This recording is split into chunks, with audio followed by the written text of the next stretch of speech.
Excuse me. Anong buhok yan? Do you know where's this room? PBA? Hindi naman room yan. Oh, sorry. I can speak Tagalog. Can you say it in English? Wait. Not room, not room.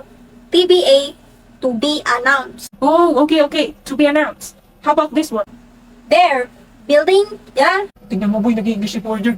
Ang ano mag-English. Ako na nga dyan. Bulok mo mag-English. What is it?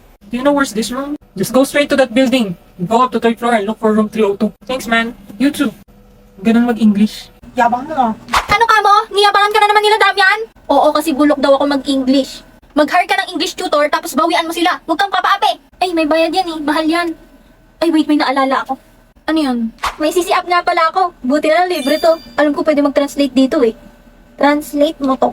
Ang pangalan ko ay Anya. My name is Anya. Saang bansa ka galing?